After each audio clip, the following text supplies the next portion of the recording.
Vicki Abelson, where we will be interviewing her, going over the course of her life, the highs, the lows, the plaid, the stripes mixed together in tandem. We'll find out what was all going on with Vicki Abelson live on Game Changers.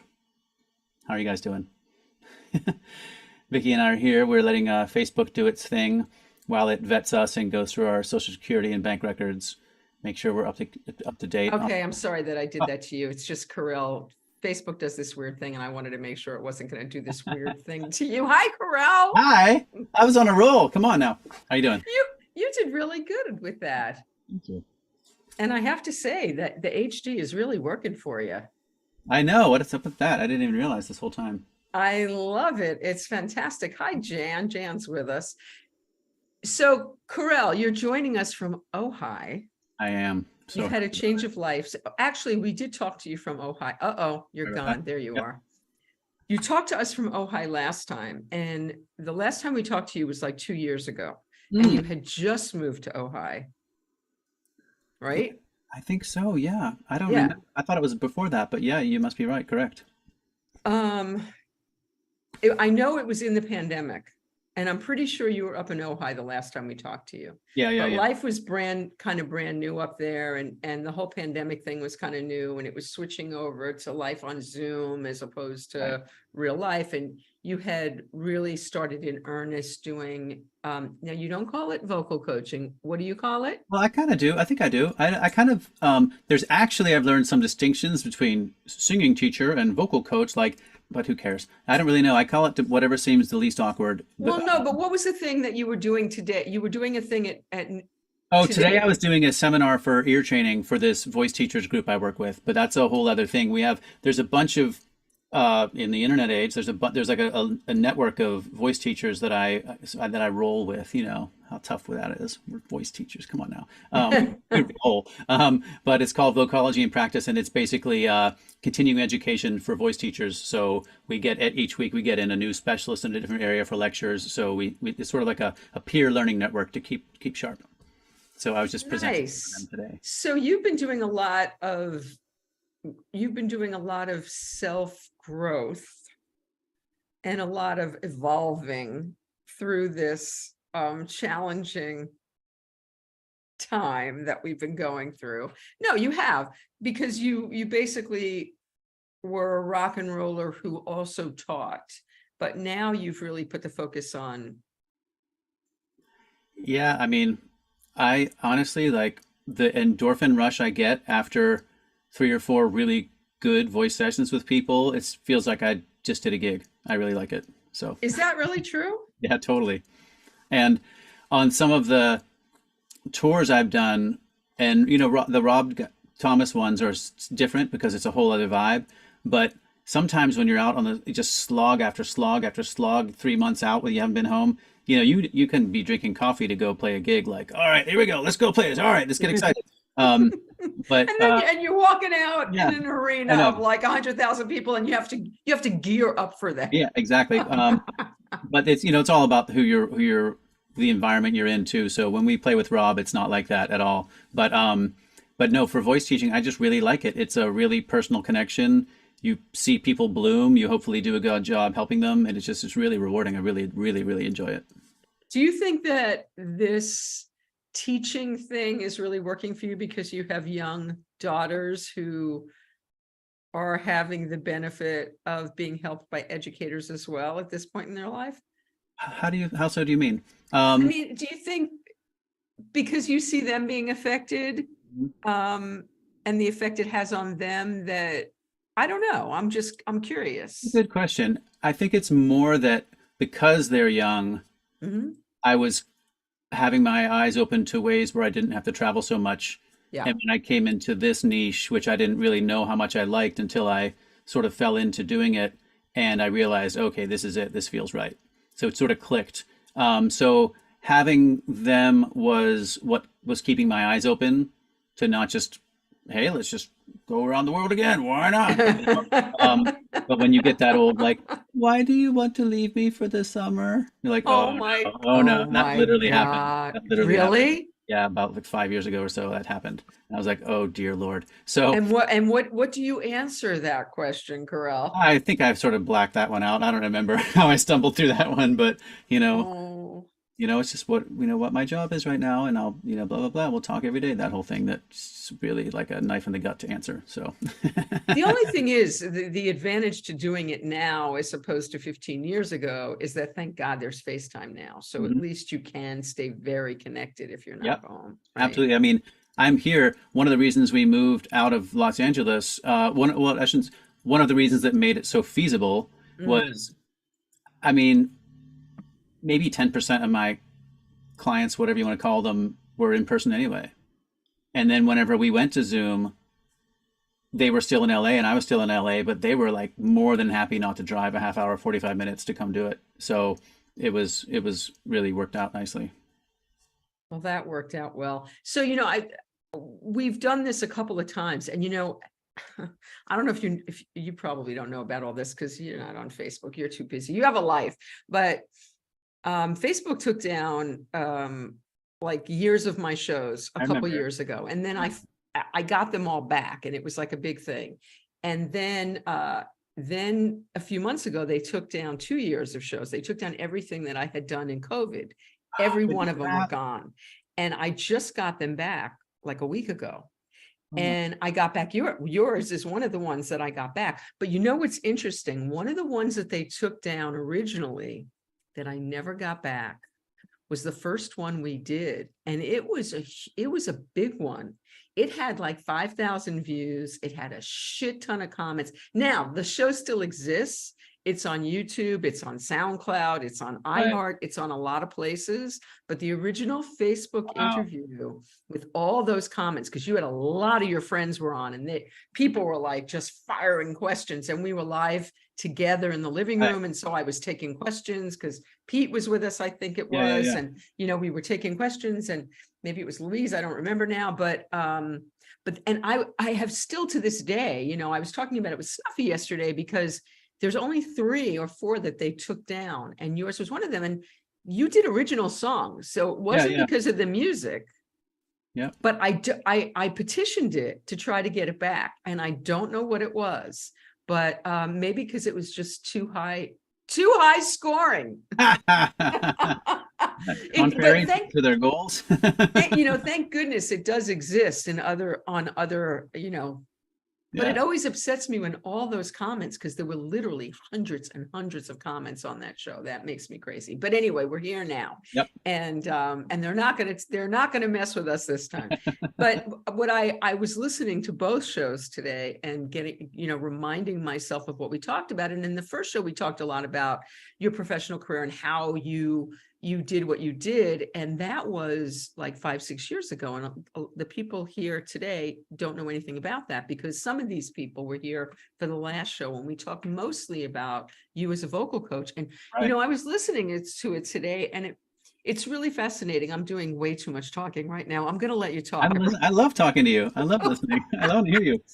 But you know, one of two, I want to talk about the vocal coaching first, because then we're going to get into the career stuff. Because what I thought was fascinating, I had asked you last time if you could teach somebody how to harmonize. This Mhm. has been a burning question for me my whole life, because I don't know how to do it. I've been in plays. I only know my part. You have to give me my part, and then I can sing my part. And I'm going to want to lean to the lead. Mhm. So you said last time that you have ways that you do it, but you're always looking for the definitive way to teach harmony. Have you come upon it? No, and I've talked to other people about this, more than one time. And people can learn to harmonize. Anybody can learn to sing. The percentage of people that are like clinically, they call it a musa, that would be clinically tone deaf, is Right. not the same as the people who say they're tone deaf or think they're tone deaf. It's totally different. Being when people think they're tone deaf, that's like me not knowing the difference between fuchsia and magenta because I haven't bothered to go in that direction too much, right? So it's about Right. fine tuning your perception in one day, to the little bit in a more with a scalpel. Right. But learning to harmonize specifically, it's tough, but it can be done. And it's not that it's tough like, oh, wow, you don't know how to do it. It's tough because it requires patience, and not everyone has it. Everyone's like, I want to learn now, and I just put another session, and it didn't click. Everything didn't click. And learning to harmonize, everybody has different tendencies to what if they have a stumbling block towards it, or a hurdle, I should say. Everyone's hurdles might be in different places, so it takes a little bit of a relationship to find, okay, that's where their hang up was. Some people, as soon as someone else starts singing, they just go where they are. Right. And other people maybe will just keep on their not track and not be listening to where the other person is. And it's a bit of a Can you conversation. teach me? All right, here's an example, and this is really silly, but every morning Snuffy and I sing Zippity Doo Dah. It's a thing, we just do it. It's the way we start our day. And he sings the harmony every day. Now, Mhm. I would really like to surprise him one day and be able to. Now, but I don't even know. I don't hear harmony. I hear the melody, right? I don't hear in harmony. How do you get yourself to hear the harmony? I think you and I need to hang out every week on Zoom. All right, there you go. Because it is absolutely, it's just, It's teachable how to absolutely. hear the harmony. Yeah, of course, because the more you get involved in any aspect of it deeply, the more you're open to the other aspects of it deeply, I think. So guitar lessons, piano lessons, singing lessons, whatever it is. Yeah. And there's exercises we could do. There's no question. What you do, well, you learn your harmony, by the way, like it was the melody. So you need to, Learn your I would start, harmony I would, as if, so wait, so in other words, you have to learn the harmony. It's not that I can jump into any song and say, okay, there's the harmony. well, I have to that is, learn the, no, not necessarily. That is what people do when they just harmonize spontaneously, for sure. However, the way to get into it, I would suspect, again, like we said, everyone has different on-ramps to it. I mean, I know people who get the harmony easily, but then as soon as you start singing, they jump to you and forget. So what I would recommend is we would pick songs that have set up harmonies. Whether it was Beatles is such an easy one to do, like the chorus on "Weekend Work It Out." Life is very short. Life is very short. Right? There's John Lennon's "Life is very da da da." Paul McCartney's "Life is very da da da." They're not improvising that. They could have thrown it together. It didn't take long for them to throw it together, I'll guarantee you. But he has a part. So I would learn harmony parts that do exist already and learn the melody. And now you're hearing something that has a part that you're latched onto while you're hearing the other one. And it's a song you already know. And you're like, oh, that's what I was hearing the whole time. Because you hear harmonies all the time. Therefore, you can relate to them once we find the on-ramp. and eventually you can create one. Mm-hmm. Absolutely. Okay, but I would start I'm buying that. So here's a question. How do people learn in the first place? Right? So that's why, like, when it comes to music, I don't know if what the interests of your viewers are, but like, it's just music is a big interest of. Yeah, we're sort of traversing that, viewers, but like, sure. The reason when it comes to kids and music lessons, I really like Right. the Suzuki classical method because it's in classical music. So you're hearing, expansive harmony, stuff that's, been proven to be good, quote unquote. But they learn by ear. You listen before you ever play. And nobody learns to speak their native language with a pen and pencil first and paper. Everybody listens for years before they start imitating. Then they start imitating give me language. this again. Give me this again. A baby doesn't come out of the womb speaking. Okay. Granted, they don't have control. They can't do it. But even if they had the control, they wouldn't know the language right away. Right. They spend a good year just listening to everyone around them, right? Well, they spend a year. At a year, they're starting to babble and stuff. Yeah, but then they start imitating. Ah. And then they spend another 6-8 months imitating and realizing every time I say this happens. Oh, that's what the sound means, right? Okay. So, and it's a process of listening to experts doing it, and then they're learning parts, which is imitating, which would be the same thing as learning Paul's line and John's line separately on We Can Work It Out, right? Uh-huh. So if we were to learn parts that exist, and you learn those as a melody and you sing them, and I would suggest you learn both parts. You would learn Paul's part and you would learn John's part, and you would go between them and you would start to see how they relate. And then we would do slow practices where I sing one and you sing the other. And if you flip, okay, we'll just do it again. And maybe I'll sing one and you sing the other. So I would kind of go down that road, and by with acclimation, I'm positive you could learn to do it. I love that very much. And so I'm going to take a couple lessons with you, Korel. Although you're telling me that this is like a time consuming process. So No, no, no, no. I'm even not. though all I really want to do is zippity doo dah, Yeah, it might take I'm not. years. No, no, no, no, no. I'm not promising it could be time consuming, but I'm saying that people need patience for whatever it takes, because someone might get it in 2 or 3. Oh my gosh, it's just, who knows? You know how it goes. I'm a slow learner when it comes to I'm not musical at all, but it is I would love to surprise him one day and just start singing a harmony. I think that would blow his mind because I've never done it. But anyway, this is wonderful. And so you're also saying, though, from what I gather, that you can teach me to sing. That, I mean, okay, so I know that I have I've sang on stage, right? I've had lead roles in plays when I was a young girl, so I could carry it, not well, but I could do it, right, without making the audience go running for the doors. But you can't, okay, so you can get somebody who thinks they're tone deaf and you can get them to be able to sing a song on Absolutely. key. Can you get somebody to have style and finesse? Can you help them to have style Well, and finesse? so here's the thing. Okay.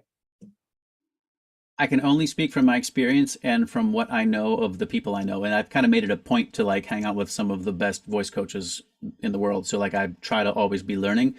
Any anecdote I've ever heard from anybody agrees that absolutely it's just about, as I told someone, it's commensurate to your consistency.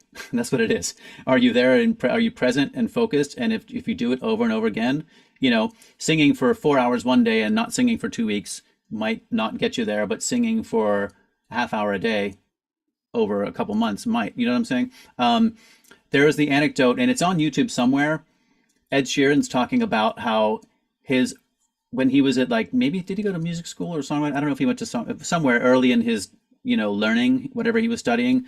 One of his teachers told him flat out, yeah, maybe you can be a songwriter, but you're never going to be a singer. You just give it up. Basically, he was told to give it up because he wasn't good enough and he didn't have like what it took.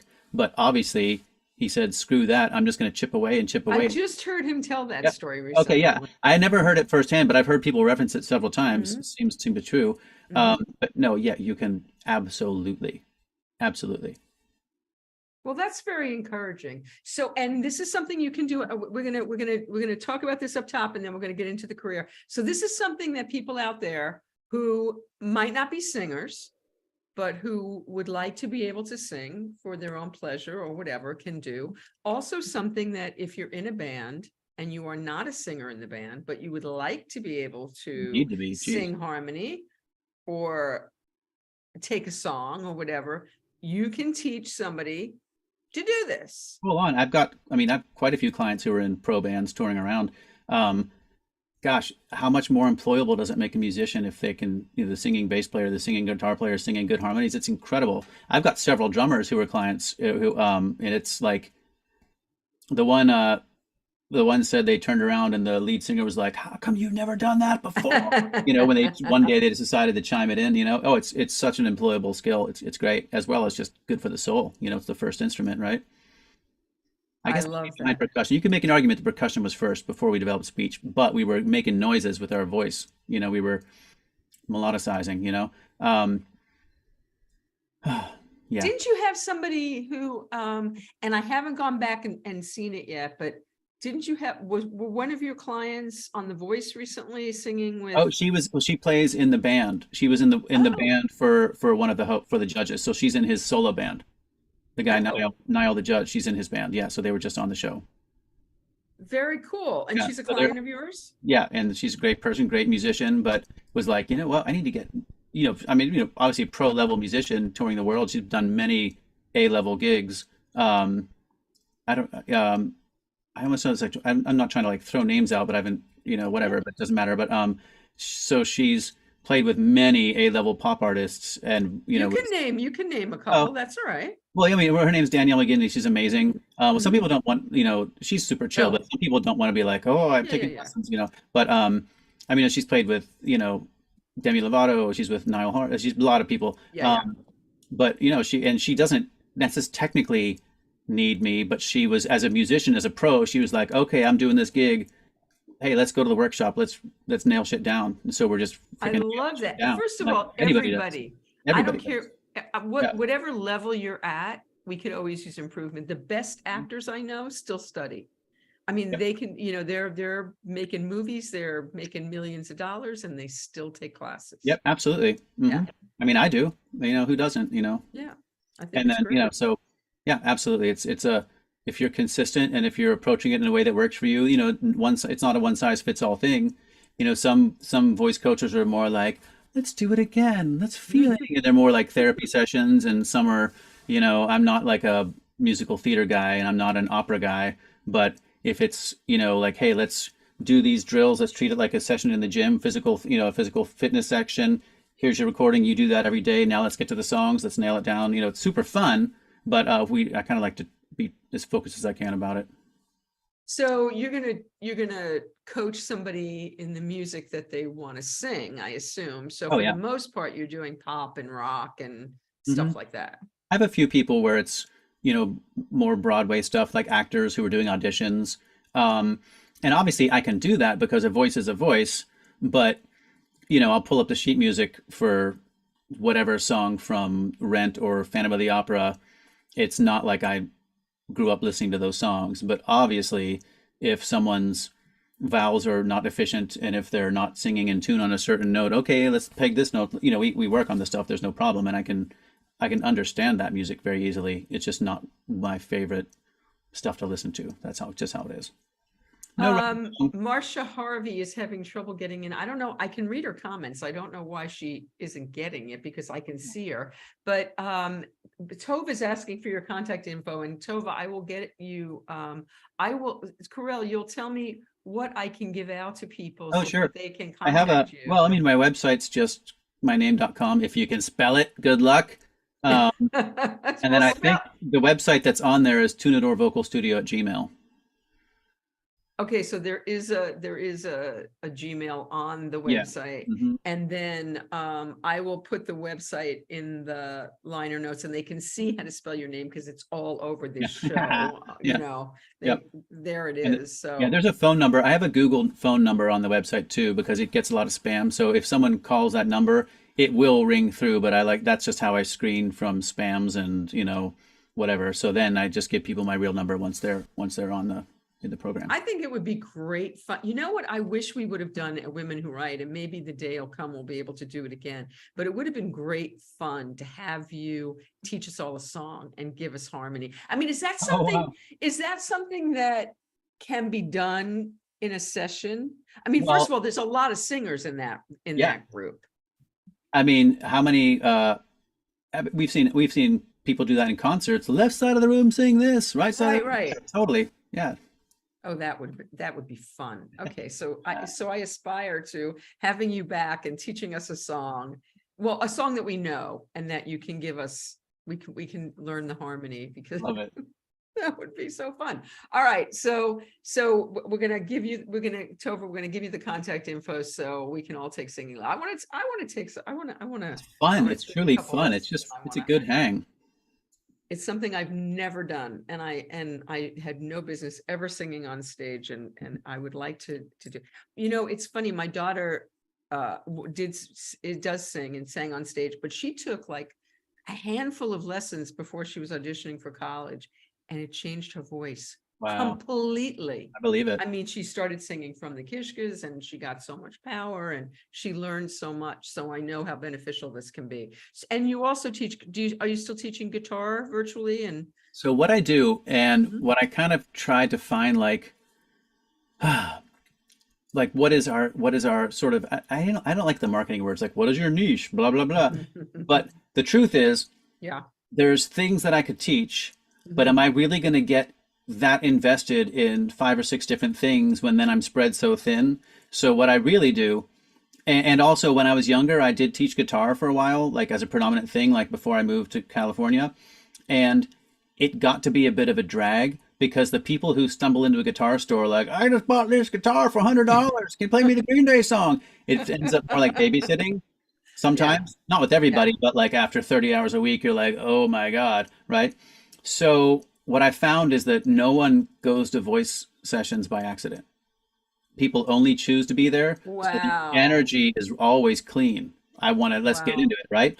And then, so Uh-huh. what I kind of do is if somebody wants to work on their guitar or wants to work on their keyboards or whatever, then they Hmm. ask me about it, then I'm probably happy to do it because they probably want to really do it. Do you know what I mean? And then what I do with voice clients is quite a few people, I kind of like think of it as like cross training, just like just like we said, like every band member should be a strong harmony singer. The band will be better, their individual worth will be better, right? They'll be more fun. It feels good.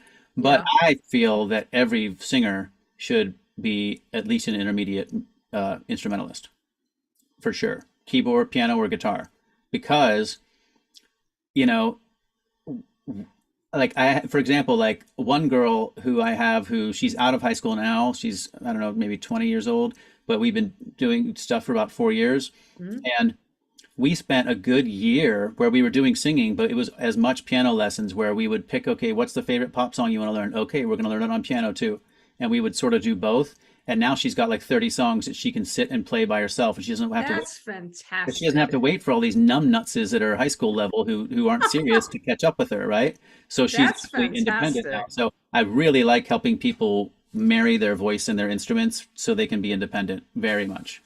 I think Samantha would love to study with you. Oh, we should do it. It's so She's going to fun. go to law school this summer, but I think she loves to sing. She has a guitar, she has a piano. She's not really Yeah. playing, Hmm. but to accompany herself, I think would be fantastic. All right, we're gonna talk some business after Oh this. boy. I like it. All right. So meanwhile, my things are falling out of my ears. So Korel, I don't know if we should have you sing it. Before we have you sing a song, let's talk a little bit about your career. And aside from the teaching part, which is a huge, I'm boring you now. No, no, no. I'm getting down to business. That's business. All That's the right. business. Okay. Back when I was four. We're getting down to Yeah. business. So I know you're from Pittsburgh, Hmm. and I know you're a multi-instrumentalist, which, by the way, her boyfriend is a I multi-instrumentalist. remember you telling me, yeah, Yes. saxophone player, right? Yeah, he primarily saxophone, but keyboards and guitar and clarinet and all kinds of things. Like you, he plays all of those things. I don't know that he plays accordion. Maybe he does. I I don't play know. like piano player accordion. I play like singer-songwriter accordion, you know? You play accordion. Yeah, You sure. can do that shit. So I don't okay. like I wouldn't hire me for the legit polka jam. But Is there a accordion, legit poker? No, oh, there well, is. I come from And Pittsburgh. Of course there is. there is. And Phil DeRola Piano is Yeah, the one that they're going to yeah, hire for the legit right. poker. But So, like, you know okay. what accordion is good for? Say you're going to a radio station at 8 in the morning. Yeah. Acoustic guitar, accordion, got the bass, got the pads. One person plays guitar, one person plays accordion for the choruses, coming on the choruses, and you have a whole Wow. big thing, sing harmonies. It's great.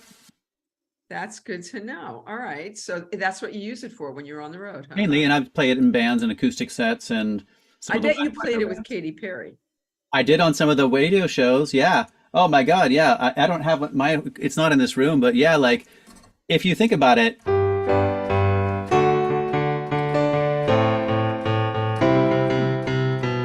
you know, how do you go if you don't know? Absolutely. Oh, yeah. Oh, good old Believe Katy. it or All not. right. All right. So you've played with some incredible people, and you still do with Rob Thomas. Okay, so what's the first instrument that I know the answer. I'm going to ask you questions I know the answers All to right. because some people don't. Sagittarius. So Ask Zoe. Sagittarius. and I know the answer to that too, because Zoe, I spoke to an hour ago, Oh, I is gotta call her. yes, you do. And thanks to Zoe, that's how Mhm. I know you, and I owe her for that big time. Okay, so and Zoe married you guys, which is Did. crazy altogether. Do you know that it is now going on 13 plus years, and Zoe and I have still never met in the That's real world. weird. We talk I think it's weird. every single day, and we have still never met in the real world. It's crazy. Okay, so what's the first thing that you play, and how old are you, and why do you start playing? I mean, I was probably 5, and it was piano lessons because they made me. Because they made you. But they made it, made all the kids, and which I agree with. Like, I think everyone should. It's a great skill for all the reasons. you And know, do you make your girls play? we're getting there, but the pandemic has made things challenging. Then now we're up here, so now and then we had it was been a crazy transition, and I think we're settled. So I think this will be the year where they start. Wait, okay, how old is Greta? She's 8, so she's getting old. Wow, you've let Yeah, her slide a long I know, time. I know. It's just been so chaotic, you know. It has been chaotic, and she was only 5 when the pandemic started. So yeah, there's okay, but I remember the last time we talked, you said there because there are a ton of instruments around. Do they Oh yeah, walk over and oh yeah. They're just as home in here as I am. There's like, I'm like, where did my shit go? I'm and not. are they naturally musical? Well, I mean, I think so, yeah. But I mean, I think a lot of people are. So they'll be nurtured as well. But I Mhm. think a lot of people are naturally musical that may not have been, it's communication, right? It's just another Explain communication. that. What does that mean? I mean, How music do is you mean? part of our, I mean, I don't want to be like sort of pedantic about it, but like, it's part of the fabric of humankind. Like, what would a movie be Mhm, without music? What would, like, it would be weird, right? mhm. So everyone, I think, is more musical than we give them credit for. So when people have studied a bit, or even if it's not like official study, but played a bit, Mhm, it's like, oh, they're musical. Well, it's like you could be too. You're totally musical, all of us, mhm, mhm. So my kids absolutely are, and I think they have a good ear, and they enjoy it, and they write songs, the whole thing. But the Do next you just sing with them? yeah, but it's hard though because you get about 6 bars into a song, and they're like, nope, my way. So when we sing together, it becomes more of I take lessons from them. And then at nighttime, I'll sing to them a lot before bed sometimes. So it's nice. My way. I Yep. Oh, yeah. like it. Because they know that daddy teaches people how to sing, so therefore they don't want that. They don't want you to teach. Yeah, of course. Okay, so you started playing piano, you didn't want to do that. And I mean, I liked it. I wasn't biased against it, but it's like every day, half hour, every day, whatever. So, but I liked it enough that I kept going with it. Um, and when did it start becoming something? When did music start becoming something that you embraced? it was just naturally happened that way. I think, when my older brothers and sister were, 3, 4, 5 years older than me. So, Mhm. and they were always into music. So it was, tons of new wave and the whole thing. So um, once I got to be more in high school and I like started playing bass guitar in my little high school rock band, and I heard my first Van Halen records and the Jane's Addiction records and anything. I would just come home and play bass because it was like piano player was no longer cool. So and guitar was scary to me because the only guitar we had was it was my uncle was so precious. He gave us a guitar, and he's a piano player. He didn't, well, he wasn't like setting.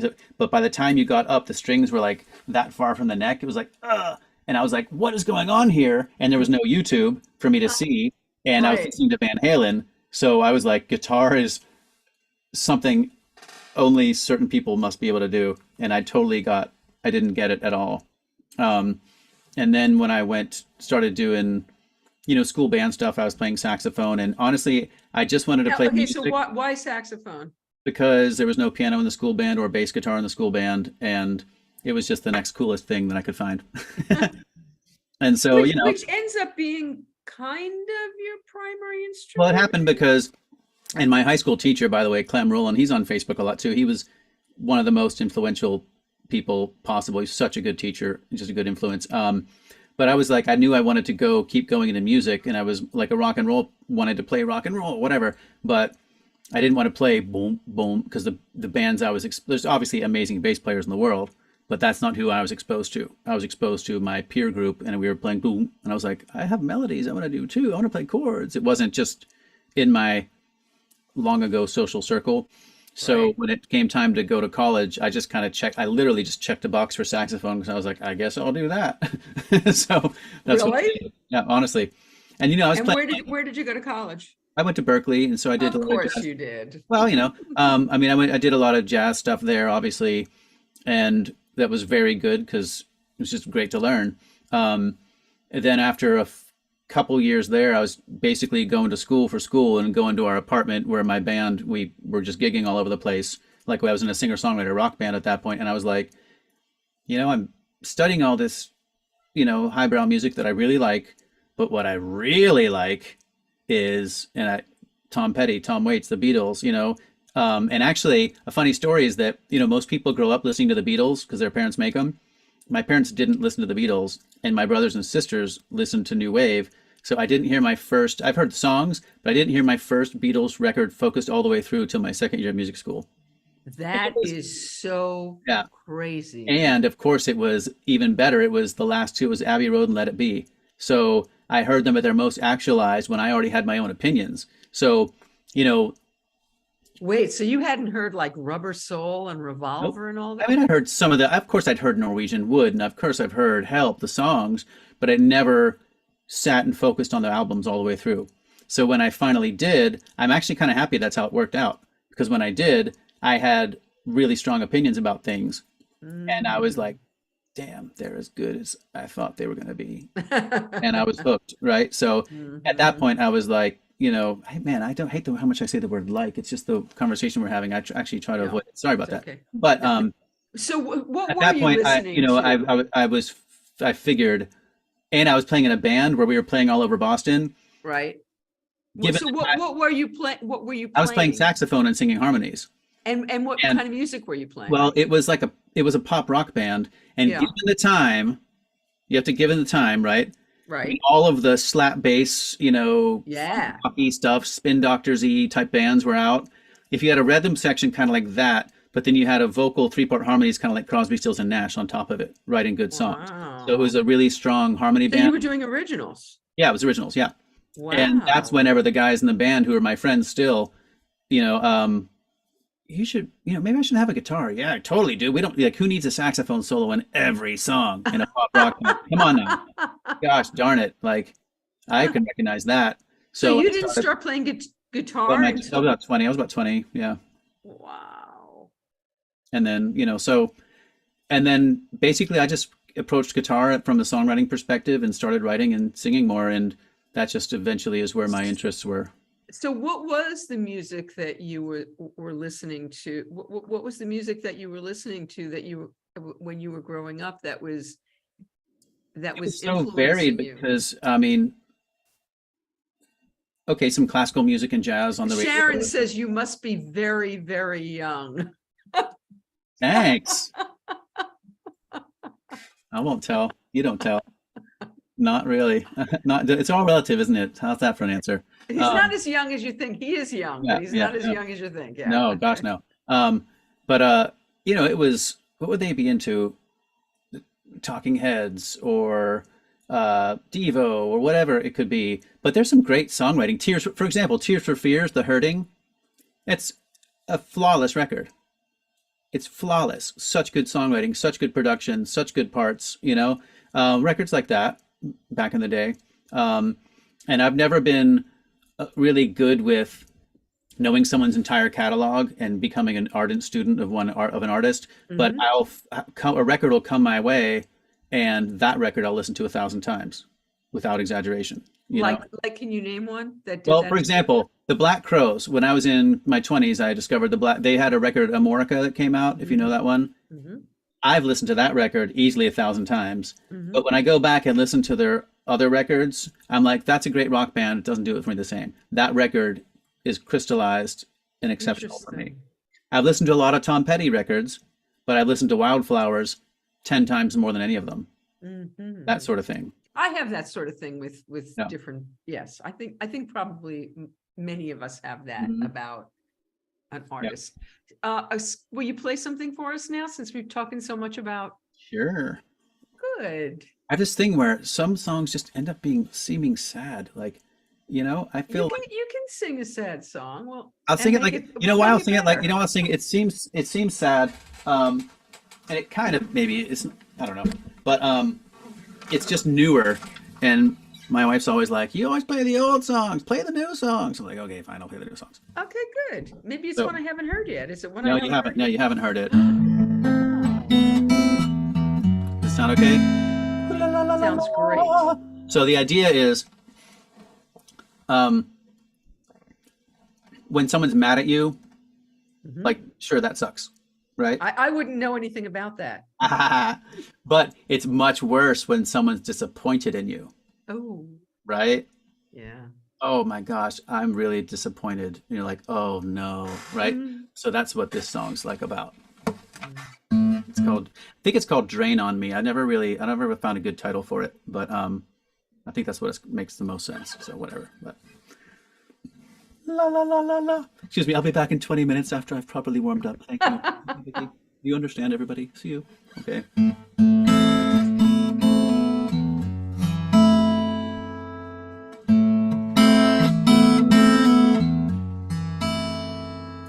I treated you like a son. I opened up my home. I spread out all my gifts before you and for you. You slowly let me down. It can't be always overwhelming. I think you're making big mistakes by the way you're holding and folding. You could have been something to see, not another drain on me. I get reports that you're falling short, can't have that following me.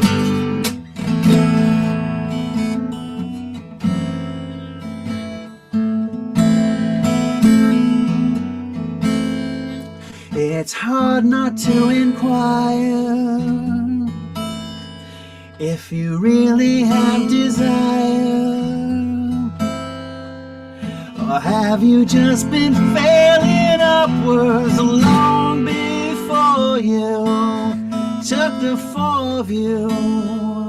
You're exhausted all the time. You're dead behind your eyes. Even now you're glazing over. Are you sleeping? Really?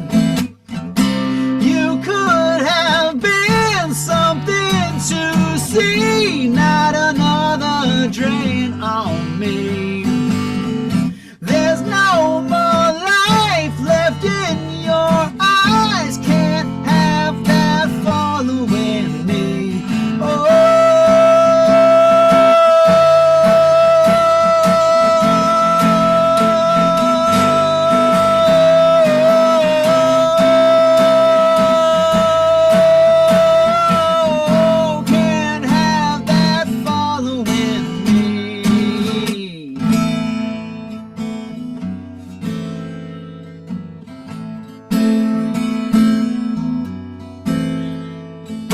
Even now you're glazing over. Are you kidding me? Really? You could have been something to see, not another drain on me. There's no more life left in your eyes, can't have that following me. You could have been something to see, not another drain on me. I get reports you're falling short, can't have that following me. Basically like that. Oh boy, Korel, what a beautiful song. Yeah, I guess it's a sad song, but it's a beautiful song. So it strides the line. You know, you write songs and they come out sounding sad, but at least it's kind of, it could be with a rock band. I'd like to do that with a band sometime. Yeah, I would love to hear you do that with a band. That's lovely. That should be on, that's going to be on your, I'm sure, on your next CD or album, as we called them back in the day. Are you still doing that? Are you still I am. It's just been slower than I wish, and I know I'm not the only person to say that, but it's You also are not. it's not an excuse either. All right, so let's talk about how this happened. So you're playing in bands and you're playing around Pittsburgh and you're doing the college thing. And how do you segue into being a professional musician? I mean, I know you're making money playing gigs with your band, but how do you? I think the first thing you do is the first thing you do, Jada. What's No, the? it was so basically between Boston and Pittsburgh, so creative, and Pittsburgh is crazy creative place. Like some of the Really? most amazing songwriters I've One would ever not worked with. think that, I It would is. think. I have reasons why I think it is. Okay, It's why? big enough to be a city, but it feels small enough to be a town, and it's isolated enough. So it's big enough to be a city. There's enough people there that are creative. Right. Small enough that all the different scenes cross pollinate. So in LA, it's not like Oh, all my friends are actors, all my friends are musicians, all my friends are whatever. But there's our friends raiding the steel mills for parts to build 30-foot metal sculptures. There's the fire-eating belly dancers. There's the jazz bands. Like there's the rock bands. There's the singer-songwriters. It's all one big scene. So I feel like it really sort of, wait, how are you saying it's different than LA? Explain that again. well, in LA, my experience Yeah. would be so work driven that all my even maybe people I know are actors or this or that, but every creative project I do was with musicians. Let's go play a gig. Let's do a rehearsal. Let's play a gig. Let's rehearsal. Right, And right. a smaller town that is isolated enough but is big enough to have lots of artistic people, it's a lot more of cross collaboration. And I know LA has that. It's obviously freaking huge. There's tons of scenes, Right. and there's a lot of freakazoids there, and that's great. But the freakazoids found each other better in Pittsburgh. At least I I see. found it better. You know. Interesting. Tony's asking if you play righty. You don't, do No, you? and not No. my flip my screen. It's not. I'm not sure what it looks like over there. Is it flipped or? Do No, I- she's asking if you also play righty. She's Oh, getting that oh. you're playing I can't tell because when I lefty. look in my screen, it looks like I'm right-handed, but no, I'm playing lefty.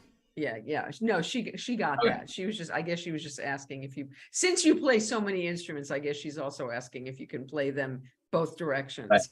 I don't know.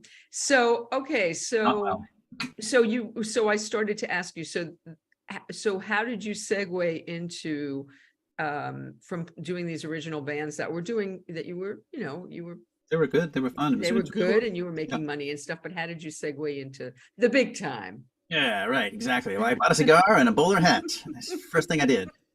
Um, I moved to Los Angeles, and Okay, why did you move to Los Angeles?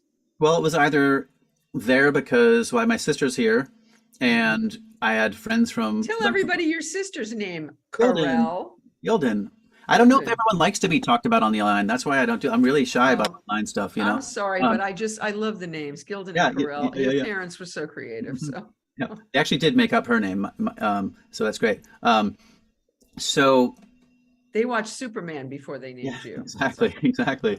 Um, and I had friends in Boulder, Colorado, and I had a lot of friends from college who were out in LA, and it was kind of almost a flip of the coin. So I just went to LA, and I just knew that I wanted to travel a lot and play, music in sort of a bigger venue.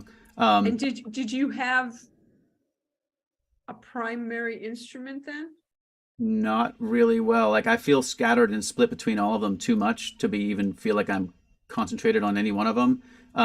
So no, all the gigs that I found were kind of like the multi-instrumentalist shortstop sort of like, um, so that's But that served you. That's been a yeah, good exactly. thing. Yeah, Yeah. exactly. So So what was the first, so you got to LA and what happened?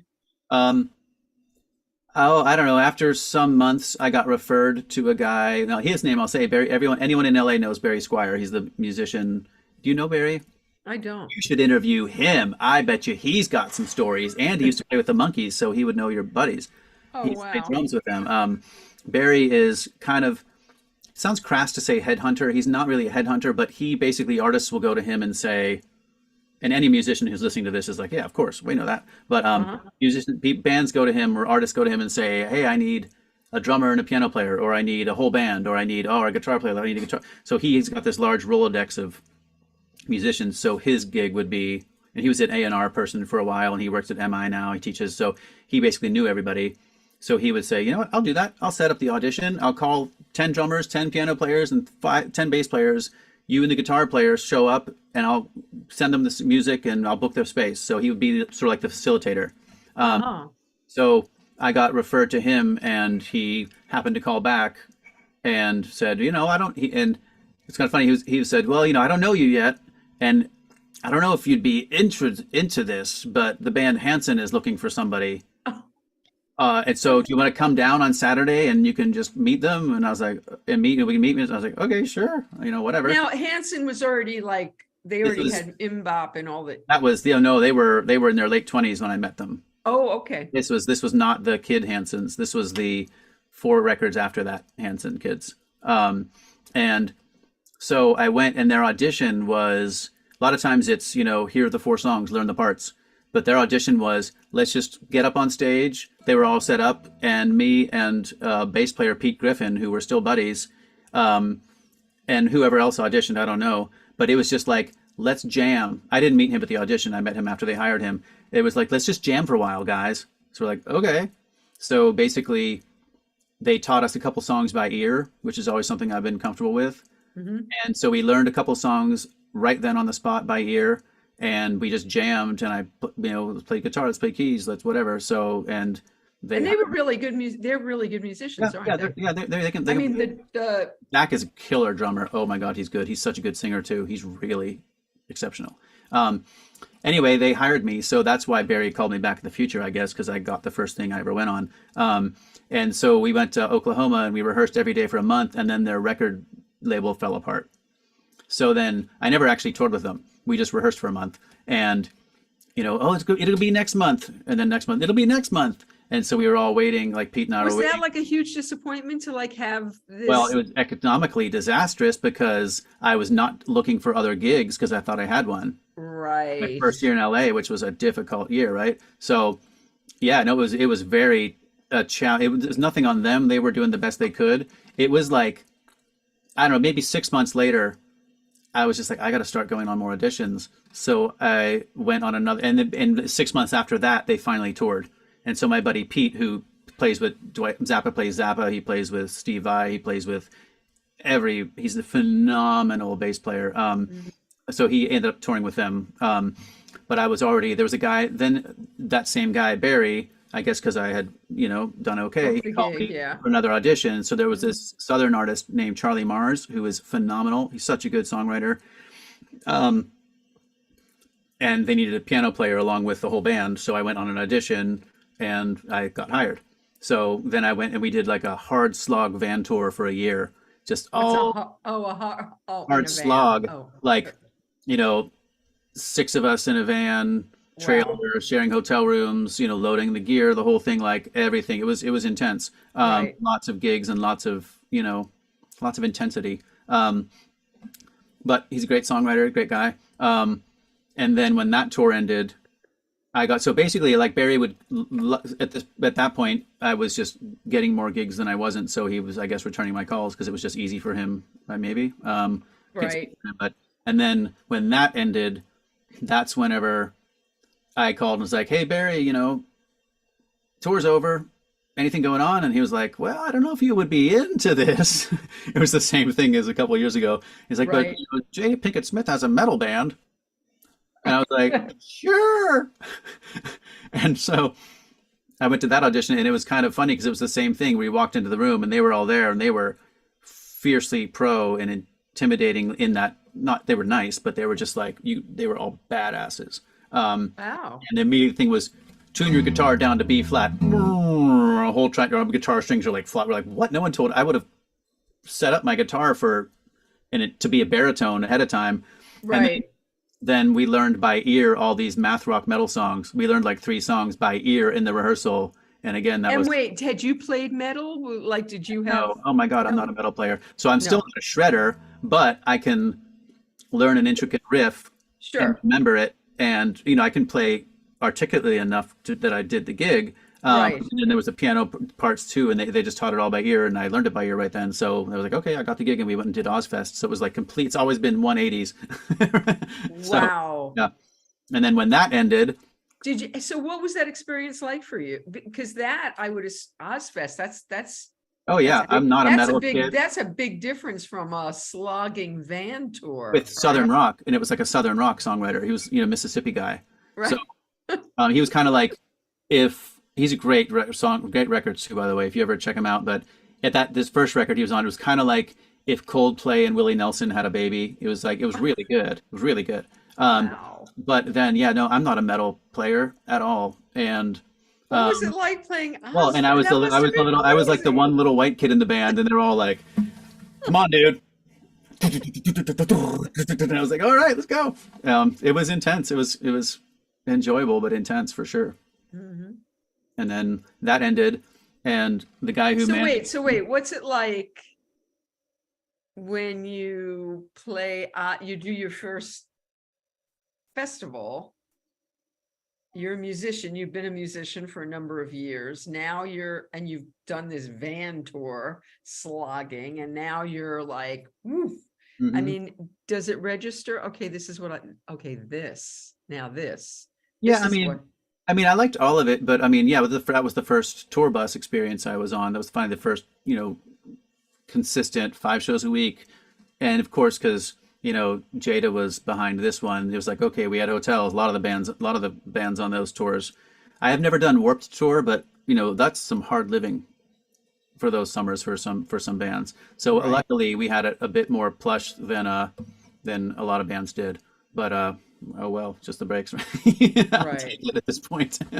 Right. But it was fun. It was fun. And so you did that for how long? Just for a It was summer? a year. It was a year. For a You year. know, we Oh, rehearsed. We rehearsed every day, and Jada would be there maybe 2 days a week, and we would rehearse the music every day. And we would do a few gigs here, play the Key Club, go down to House of Blues Anaheim. But then we did the Ozfest. That was the big summer tour. Then there was a few gigs here and there, and then it was over. And that's fine. and what was Jada like to work with? She's awesome. She was intense. Really? Yeah, she's Because super. she's She's intense, but like, you know, um, especially now with the last year or so, like. all right, I want to Like ask your opinion about what happened with, I don't know. I mean, I've met Will a handful of times. He would be around. He would be on tour with us. He'd be right? there. He's intense. Like he's like a big energy, and I'm not qualified to speak on the last however many years of their private life and what's going on. No, I'm not But asking about that. I'm just asking about but what he did like on the Academy Award. I mean, it's just so yeah, bizarre what he yeah, did. it's Does bizarre. that seem out of character, or does that seem in Yeah, character? I think it's out of character Hmm. because those guys, and I mean as a mindset, they're so pro. Hmm. They're so freaking focused and Hmm. like present when you're talking to them, Hmm. and Jada is like, she's intense, but I'm not saying she's not a sweetheart, and she's Hmm. thoughtful and she's soft spoken and you know um she's a lot of good qualities, but obviously you're like, she's fierce, you know what I mean? um Right. and he's the same way, he's like yeah, and we're like, oh wow, it's just a question, you That's a know. lot of energy coming Right. at me. Yeah, yeah, yeah. And that's what I think around when he was doing Ali. So that means the guy's freaking jacked. So I don't Right. know. I don't have anything to comment about what they're doing Right. privately I at the get you. night of the Academy Awards, but they're so freaking pro in their lives. Like they are not an accident. You know what I mean? Yeah. So that's what would surprise me, is because, you know, that's Yeah. a serious, whatever it is, it's a lack of being pro at the moment, for sure, at the very least, along with a lot of other things we could say about it. Yeah. Okay, so from Jada, and so what happens to Well, that's where do you go whenever from I haven't done any other gigs from Barry Squires since then, the guy we talked about, there? Hmm. because, and that's like kind of what someone would want to happen if anyone is moving to LA at any point. Basically, the gig that I'd done 2 years ago had the same manager as the Goo Goo Dolls. So that's when they just called me and said, hey, we're looking for someone who can play keys and guitar and sing and whatever. So would you come jam? So I just went to their space and we jammed for a couple of days. And they were like, hey, by the way, we forgot to mention, you want to go, we want to do the gig? I was like, sure, okay. Now, Basically, had you been a Goo Goo Dolls fan prior to this? Did you know their music or no, I no? knew like 3 songs. And people say that all the time, but I already told you how I don't really follow bands really well. No, I Right. knew like the two big songs, I knew three songs, yeah, of theirs. And even some of the other big hits that people say are big hits, were totally new to me. But they were good songs, so it's good. It was cool. And so you learned them really fast, or you Well, faked it, no, or no, what did we you no, do? no, no. That was preparing for an album release, so that was like, okay, it's whatever it was, But January. when you went into for them to check you Oh, out, I think in that time they gave us like, here's six songs and it's Tuesday. What's coming on Friday, and it was just a normal thing, you know. so what was prep for you, or what is prep for you, Korel? If you're called up to the game, what how do you prepare? So you get a call for the Goo Goo Dolls, six songs, you're a multi-instrumentalist. What does that look like? Your prep for that. I think it was just it was a while ago, so I'd have to I don't remember exactly that What would you particular. do now if you got that call now? Oh, I mean, obviously I would break each song down. I would, you know, be extremely thorough, learn all the harmonies, learn it on both guitar and keyboards, and I would probably, you know, yet nowadays it's even more. There's a lot more programming, synth sounds, guitar patches. It can be pretty in depth. Get all your tones right, get as many sounds right as you can, and you know, depending on how much time was given to you, like I would learn many more songs than what they had asked me. And that way, when you go and you get through all the songs, you're like, okay, that's cool. Well, hey, let's play this, let's play that, let's play that. And that's never a bad thing to do. And so you were brought in as a keyboardist, guitarist. Yeah. Saxophone was not part of the deal. Well, it's just because I could, so they added it. They added it, It that wasn't wasn't part of necessary. your.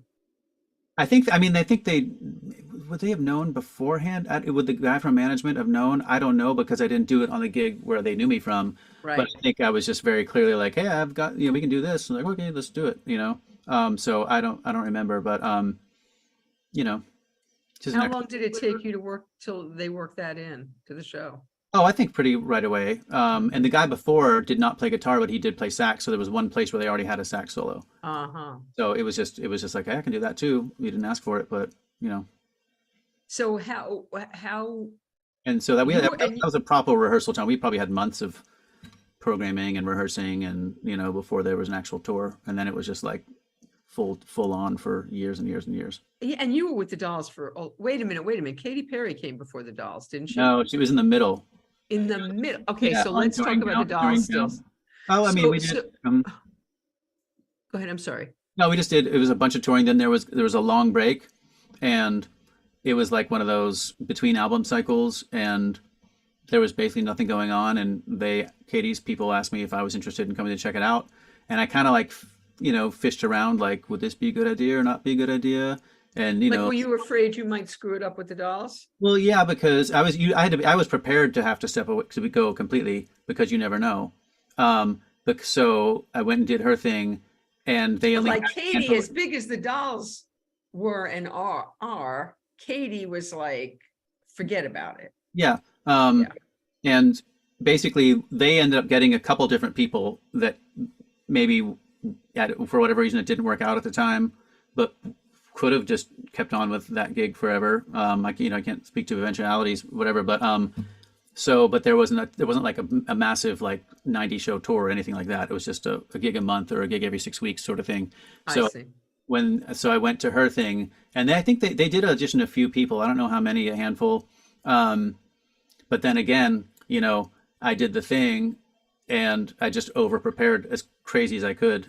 You know, How did you prepare for that? is this interesting to people, by the way? I Okay, think this okay, is very interesting. okay. I'm like, me. I guess you did No, that. no, no. Well, this Yeah, is the but I Korel know, Tunador interview. I know. But basically, like, okay, we knew what the record is, and you know, learn every song. I think I was brought in to augment things, because the person who was not going to be there anymore played guitar, and they did not have anyone. This was earlier on. She didn't have a dedicated keyboard person. Yet there's still too many guitar parts that had to be there. So I was just like, well, I can do both. Let's just do both. And so, you know, I learned all the songs on keyboard, all the songs on guitar. I learned all the harmonies that weren't being asked for, just learned them. And I would, you know, also like, there's so many parts in the records like that. So no one's unless you have someone very hands-on, which could be the case, but even if it's before you met them, you don't know. So I Right. would just pick out every single little tiny part and see how I could work it all in. Which which is one of the comments I got. It was like, "Wow, we never heard no one's ever played those parts before." So say, "Okay, cool." Wow. A lot of time programming keyboard sounds to try to match the record as closely as you can. Uh, Right. Trying to figure out what it would be like to sing harmonies with her, matching her tone and inflections, that sort of thing. So again, we just went in the rehearsal, the audition. It was an actual audition. It wasn't like let's just go jam. It was more of like an audition-y vibe, but chill and low key. And it's one of those things like, okay, it's we want to get a gig. You want to do this. If someone's paying for this rehearsal space, whatever. But really, if you can, you're not always 100% successful. But if you can go into it with the attitude of like, it's only gonna if it doesn't work out, it's something else will work out. And who knows if you never know. Who cares? So you can't care. So you just have to like not Well, care. you also had you had the Goo Goo Dolls. Yeah, So but at the same time, like I mean that without going too far off that the psychology of tours in certain groups are it can go up and down. So right. it was who knows but yeah, it was still there. It was still there. And but anyway, her thing was it was just very chill and just very relaxed, and so we just played and it was fun. I imagine she strikes me as somebody who would be a lot of fun to be up on stage with. Yeah, for sure. And Yeah. so was she playful with you? I get Um, that. yeah, she's in general playful with everybody like that on stage, especially for sure. Mhm. And so did you take shit from the dolls for doing this? And Yeah, it was uncomfortable. But then by the time that her thing was winding down, um, they asked me if I wanted to come back and do it. So I did, and we did it for another 10 years or so. and so when you first went back to the Goo Goo Dolls, was it awkward at the beginning? It was Was long there enough ago. I honestly don't remember okay. honestly a lot of it. Mhm.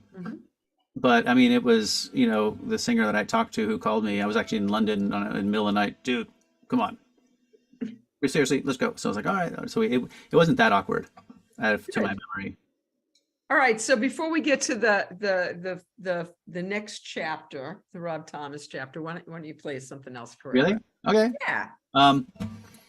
I was going to play something again because it's newer and it's not Wow. sad. It's not sad, but Okay, it's delicate. good. But here was my reservations. Why do I always tell reservations? Because I'm a bad interviewee. That's why.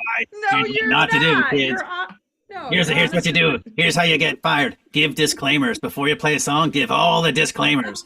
No, I like it. But what I'm saying is that it's not sad, but it's very delicate, right? Okay. So I was like, is it going to go over Zoom? And should we care? Does it We translate? shouldn't well? care. We should just Let's do not it and care. have Okay. we should just do it. I like it. So just so you know, it's intentionally sort of meditative and repetitive on purpose. Okay. Gotcha. I can write a lot of, actually, if I do a third song, we'll do the one that you liked with all the words. You're gonna do the third song. I will. Okay. Oh, you're gonna do the one with all the words? If you want me to. I love that song. I I've played it haven't heard that lately. in a- I've played it lately. Yay. So this is the opposite of that. Okay. That is a fiction with 1,000 words. Okay. And this is, the idea for this one is, what would your inner child say to you talking, you know what I mean? Like Okay. looking back at like all of your life's foibles and mistakes, what would the young inner child of you tell you now to console you? That's basically the idea. Interesting. I like that. I'll be back in 20 minutes once I've warmed up. Maybe. Okay. Here we go. What's it called? It's called You Belong to Me. Nice.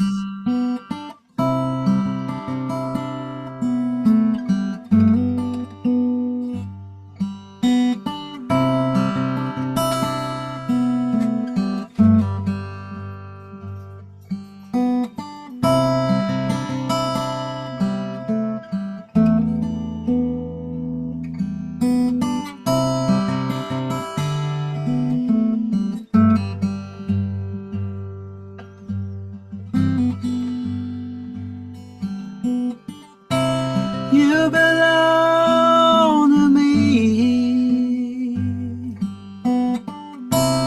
I will never let you go. You belong to me. I will never let you go.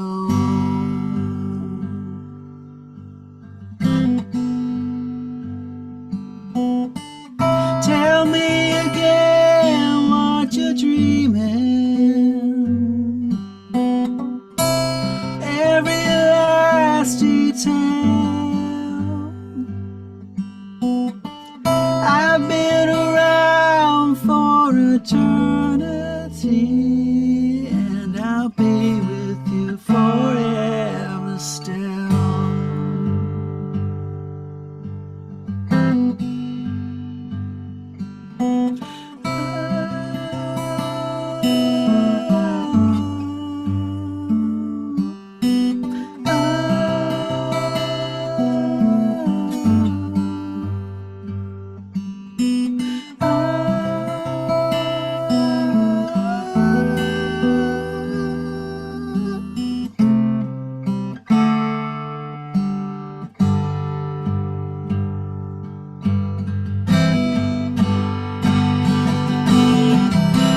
I will never let you go. I will never let you go.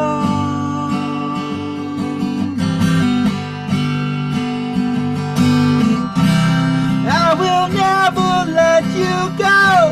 I will never let you.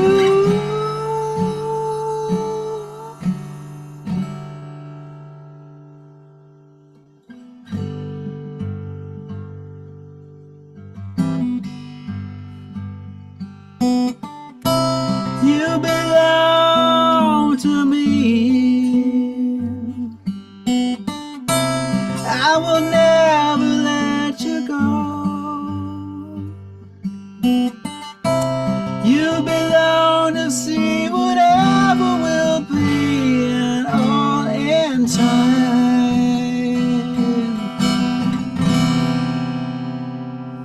Oh.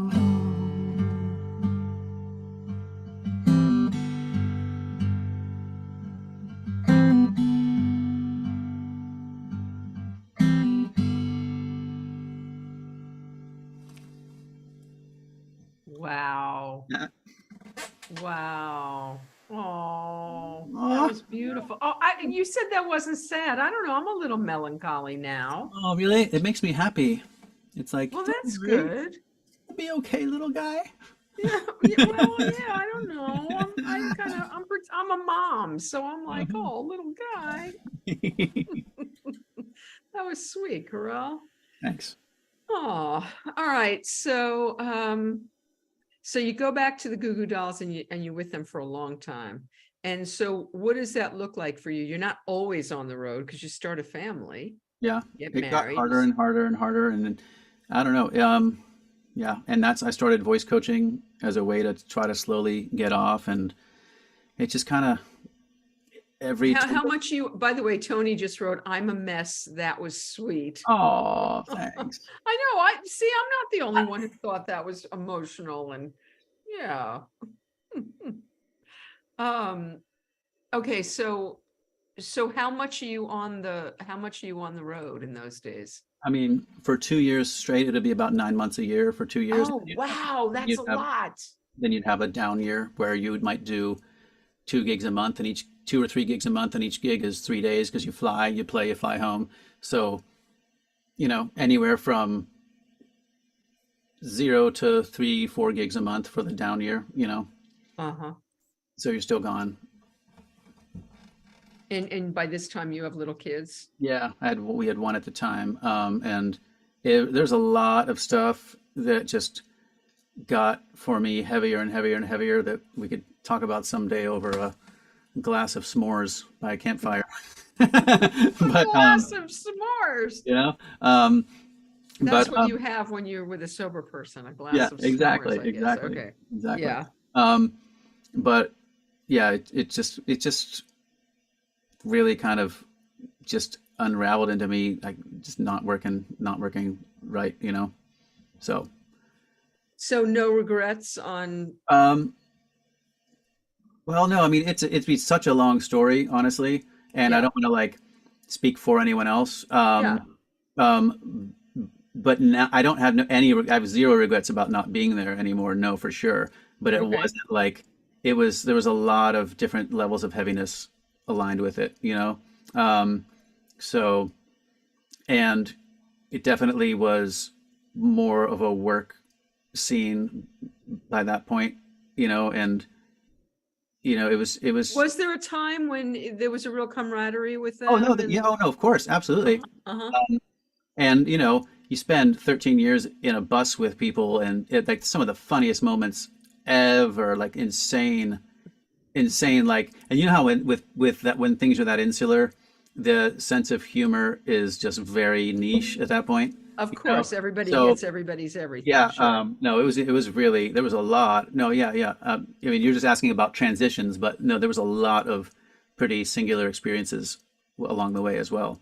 There's no question, you know. And so, and how did the Rob Thomas thing happen? Well, we had done a tour opening for Matchbox 20 a couple of years prior, so that's when we just all became friends. As far as I, became friends with Rob and the guy Matt, I got other guys in the band too, but the guy and their drummer Stacy, I already knew from back in Boston. So he was like going into that, I didn't know anyone except for their guy who was the me. I knew him a little bit, Matt Beck. He's a multi instrumentalist. He's Mhm. phenomenal. He tours with Matchbox, and then Stacy Jones, who's their drummer, who's Miley Cyrus's MD and American Hi-Fi and Letters to Cleo, tons of impressive stuff. Phenomenal drummer and guy. So I Mhm. knew a couple of the people just a little bit, but basically I just fell in love with that band. I was not, again, that's another band that just like the Goo Goo Dolls, I only knew a couple songs. And Mhm. back in the 90s, I was more like into the indie rock world, so I never really Uh-huh. gave it its due, you know. Uh-huh. But holy, within hearing them on the pre-production night, within 90 seconds, me and the other guitar player I was playing with, we were just like, holy shit, they're good. Whoa, they're freaking Wow. good, you know. Mhm. So that was always nice to watch them, and just liked them. Um, in the next a couple years later, or maybe the year later, he alternates between Matchbox and his solo band, and we were still touring, but I think we were on a break from touring with the Goos, Mhm. and Mhm. Rob and Matt texted me or something, and the guy, one of the vocalists, they had three vocalists who just sang, Mhm. and there was two women and a guy, and he was unfortunately having someone in his family was passing. They thought very imminently, and so they called me. They were like, "Dude, could you be here?" Like it was like a Tuesday, and they were like, "Could you be here like Saturday, Sunday, Monday to take over because he's gonna have to jet for a little bit. Can you do a week of shows with us?" And so I was like, Wow. "Okay." So they sent me a set list, and then later that day they called and they were like, it's so unfortunate, so I won't name his name, but it doesn't matter. It's not like a secret, but it's not my Right, business, right, right. But then they called that later that day, like, dude, it's not really looking good for his family member. Can you be here tomorrow? So I was like, okay. So I stayed up all night and learned like 30 songs in a Oh night. my God. And he was And mostly, you're not only learning them for one instrument, you're, oh well, my, no, so this guy was a vocalist primarily. I see. And they're like, well, there's room to do guitar on these songs. So I took an acoustic and electric and I learned parts. And they like, he played some guitar. He was mainly a vocalist, but he also was a guitar player. I So there see. was songs he played guitar on. And they were like, okay, well, he does the melody part here and he does rhythm on acoustic there. Still a lot of information. Right. So I went and I did a week of shows with Rob's solo band quite a few years ago. And so that just made us become me like them even more. And then at whatever point well, I know when it was. It was 2019 because 2020 happened. So when that person who had stepped away has nothing to do with me. Right. He's a super great guy. Right. But he decided not to come back to the band to do his own thing. No ill will, nothing. And so they asked me if I wanted to do it. So then Matt, the other guy who does, you know, guitar, keyboards, and pedal steel, he's like the musical director of the band, and he's the multi instrumentalist. They were like, well, if you come, you can do all the harmonies because you're a strong singer, and we could have two multi instrumentalists. So I was went, going to say, how do you yeah, have two it's great multi-instrumentalists? because, and then there's a dedicated guitar player, dedicated bass player, ferocious drummer, and then two more vocalists, and then Rob who plays guitar and keyboards. So it just means we can do anything, you know? Wow. And on a record nowadays, there's so many parts on a record that it's like Matt's gonna already knows the song on keys. Okay, I'll play acoustic. Okay, Matt's already plays acoustic. Okay, I'll play electric on this. Here's some new songs, and there's so many keyboard players. Let's both play keyboards, and he'll play guitar. So it just makes it anything possible. Really great. Wow. Yeah. Wow. And what I really want you to talk about, because I know the answer to this, is the personal experience for you with this band. hmm Oh, it's just great. The interesting thing because he doesn't tour, and this is not like proven or talked about. This is one of my theories.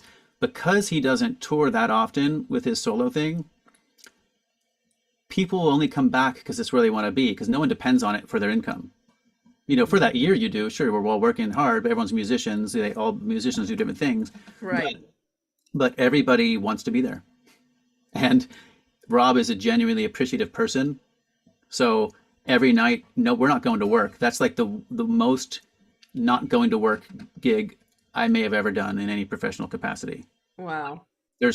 And it's not to say that we're not playing well. Everyone is so in the moment. It's really the band feels like an organism more than anything I've done because everybody sincerely wants to be there and is focused on and appreciates the moment. So one of those cheesy things that in other gigs I've done might be really looked down upon, but Rob is really big on let's get into before we go out, let's talk. And I've seen people snicker at stuff like that. But you know what? Everyone's like, how are you doing? Okay, let's connect for a second. How you doing? How you doing? And then we all left our families to be here. So while we're here, let's enjoy what we're doing. We appreciate what we're doing, and then we have fun and play music, and it's ferocious. It's really a good band. That's very Ted Lasso. Do you watch Ted Lasso? I do. It's very, isn't that Ted Lasso? It is. It's very Ted Lasso. I really like that. But in a less mustachy, silly way. But yeah. I really like that. I keep But it. it's So sincere. how Very much? sincere. It sounds sincere. How often do you guys? Is there a method to the madness? I mean, do you know like approximately how many dates you're going to do a year, or is it completely? I think well, I think we knew that the summer would be 2.5 months, and then right as we were about to start, they're like, we had another 3 weeks, that sort of thing, and then then we're going to go to Australia in the fall, But I think it's relatively organized because anything like that has to be, stuff has to be booked monthly. So are you about to go out? Right now? Yeah. No, he's actually, Matchbox 20 just started the tour a couple days ago that they were supposed to do in 2020. Oh. It kept getting delayed. So his thing would probably go out next year, but I just texted with him and Matt the other day because they just played the Hollywood Bowl, and I wasn't able to get there unfortunately because we had sick family. That was yesterday actually. So no, he would probably go out solo, I would imagine next year, but who knows what happens. I don't sweat it either way. I didn't realize he was still doing Matchbox 20. Oh yeah, no, they pivot. They just sort of. They're fluid. They're fluid. band fluid. Exactly. Yeah. All right. Well, Korel, selfishly for myself, I've just so enjoyed spending this time with you because I miss you. I haven't seen you in so long. I haven't seen you this whole pandemic. That's just crazy. I know. Last time I saw you was whenever I saw you at my house for like 2 seconds, and we did some instrument which was swapping. like right before the whole thing started. But we'll have to write that. We come up to Ojai every once in a while, so we'll have to make that. We'll have to make that right. Okay, so before we go, you're gonna do one of my favorite songs of yours. Yeah. Do you think this is a wise choice? Let's do it. I love this song. Okay, so what is this called, Korel? Called "The Town of Artichoke." I love the town. Now, I gotta say that, like, for anyone who's like career songwriter, this is the farthest thing from a pop song in the world. But this is a personal favorite. It's a folk song. It's a straight up folk song, and it's more of a saga. And sometimes I wonder how I actually helped birth this thing, but it's fun. And the idea is, and when Ojai, I feel like I'm here. I feel like this is where I am right now. Like the mountains are all around. So the idea is basically Romeo and Juliet mixed with the Grapes of Wrath, mixed with the 100 Years of Solitude. Didn't you do this song up at? Yeah, I did up there. No, I don't think I did because I was you did it in my living room. Yes, I did. But what you I didn't think do? you wanted me to do it that day, and I was like, "We just drove here. There's no way I'm going to remember it." I want to just say before we go that that Korel drove up to Big Sur to do Women Who Write when Mike Nesmith produced it at the Henry Miller Library, and that was a huge thing that you did, and I'm very, very grateful. And that was quite a memory, and we got to have that with Mr. Nesmith, who played for the first time in 17 years that day, which was quite amazing. Anyway, okay, so here we go with the Town of Artichoke. Town of Artichoke, yeah. So it's definitely it's a hootenanny. It's very verbal. So I've been told like to play it slower so people can follow along better. But it's also such like a lickety split thing. It's hard for me to do it slow. So if you really want, you can email me. I'll send you the words, and you can read along at home. Just do your thing. You know what I should do? I need to have like a little lyric video for this or something. That's what I should do. But anyway. You know, the words are coming up on the screen actually on Facebook. Are they? Yeah. Well, I'll compare them later to see if they're right. Maybe I'll tag the lyrics. Could you post the lyrics in your chat if I send them to you? I could try. Not in the chat right now. I mean later or something, because it's actually kind of fun. But it's a fun story. But it's hard, may or may not. You can tell me later if it's easy or hard to follow. Let's go. Here we go.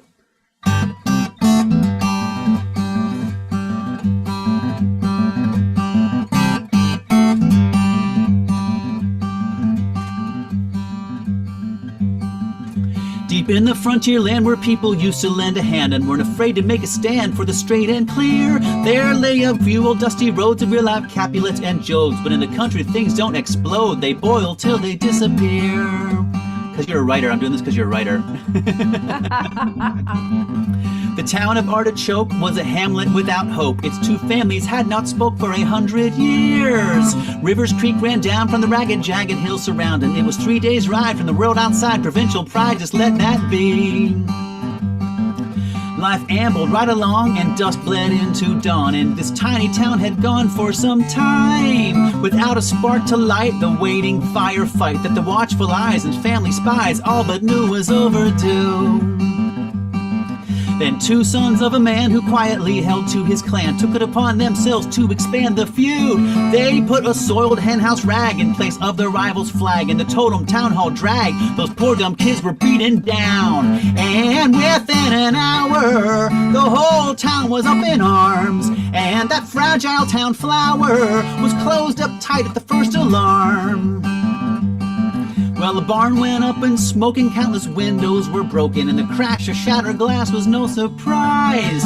All through the night the men would hunt and fight, and the days were left to get some rest and tend to gashes and black eyes. The doctor and the priest wanted to have a feast. The neutral town crier just cried. Cooler heads convened to analyze this messy scene and mediate before it's too late, 'cause already some young kid almost died.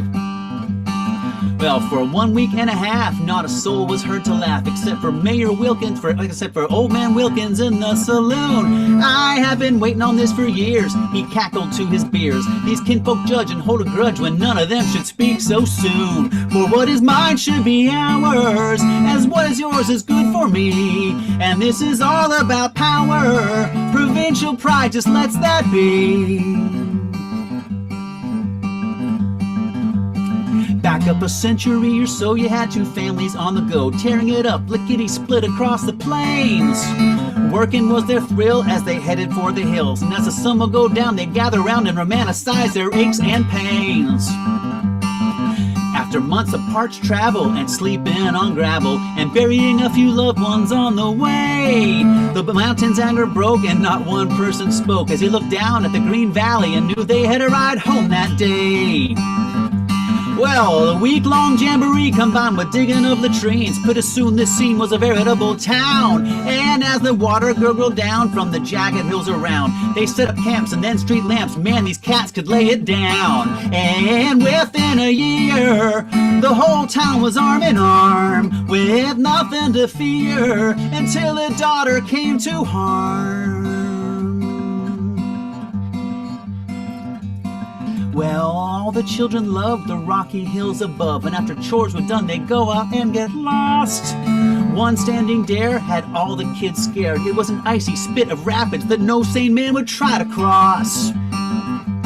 But as nobody can hide from a test of pride, the mayor's boy went out and tried to pull himself across, and it's no surprise he lost. But the cobbler's daughter dove on in and got his head up before she died. And within an hour, the whole town was on alarm, and their love would turn sour as kids spread rumors on the farms. Well, they never got her out, and that creek was a spout that filled every mug in this goddamn town. Though accusations flew, and before you knew it, the lines were drawn, and these sick-ass folks began to grind each other down. Well, for months and hours and days and weeks, no came and left surrounding peaks, and people's cheeks were pale and they grew old. The only one who mourned was Mayor Wilkins' boy, but he yapped on until they yawned and went with what they'd first been told. And over the years, a thickness came when the fighting died, and over his beers, Tommy Wilkins moaned and cried. Well, Thomas Wilkins lived to be 103. That's right, he was holy and he drew blood. Thus the generations passed away, which brings us to the present day. Tom looked around, he laughed, he frowned, he drew a prayer in the mud. Dear Lord, what must I do to come be with you? My time is long and I have nothing left to give. I am always thinking of my long lost love. Well, my proud sin did her in, now she's with you and I'm forced to live. And I would have her if you would just take me too. And I couldn't be sadder, I know the only thing to do. Well, Thomas started up the path to his ancient icy bath, and with each step he seemed further away. The steeper the ground, the more time slowed down. What once took 3 hours now took this man almost 2 days. Well, Thomas recognized the spot and immediately dropped. An eerie hush came up from the land, and as the water gurgled past, he said the words at last. He tripped on in, hit his chin, and gave the world a finger with his right hand. And a pain laugh filled the air, and within a moment, it was just like he was never there. Well, in the town of Artichoke, the next sunrise broke and pried open eyes as if from a dream. All the people milled around the center of town, and without a sound they all went down and took a drink right from that stream. Well, now the town of Artichoke is just a gritty little joke. It's one shade from fading away. Should you find yourself passing through, don't drink the local brew. Just take a long look up that hill, get in your car and drive away. And within an hour, it'll seem like it was all a dream. And you think about it later, wonder what the hell it means. What was mine should be ours, as what is yours is good for me. And now that fragile town flower is open wide for all to see.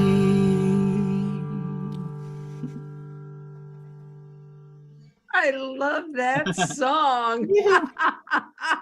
I don't know how you keep it all straight, but I love it. And the words did go by. Really? Yeah, Facebook is, I don't know cool. why, but it's closed captioning or something. I don't know. They're all coming up on Facebook. So See, that's cool. they're a little behind, but Yeah. and somebody just put up, Brian put up, it's Bob Dylan's birthday today. Oh, there you And go. so that's fitting that you should sing a folk Totally. song. And it's also Waddy Wachtel's birthday Yeah, today. amazing, amazing. And before we go, we should And just- my little niece Charlotte turns 1 today. How about that? happy in DC? birthday, Charlotte. Yeah. And I didn't want to say anything at the top of the show, but do want to acknowledge Tina Turner Yeah, before we yeah. go. And Aw. what a I know. but you know, it's if anybody personified life, Right. wow. Yep. What an amazing woman. And we had the same hair for about 2 decades. So Amazing. she did it better than me. But anyway, Korel, I just adore you so much. And Thank you. I'm so grateful that you're in my life. And thank you for always being willing to do this. You were ready to jump in for me like 3 times in the last Yeah. month. And thank you for always How being else are we gonna willing. hang? How else are we gonna hang out? Well, we're gonna have to take a trip to Ojai because Totally. I have to see you in person. That's a must. Love it. Love it. Well, I hope everybody gets healthy up there. Thank you. Yeah, same. Same. And I love you and thank you. And we'll talk soon. All right. Take care. Thank you. Thanks.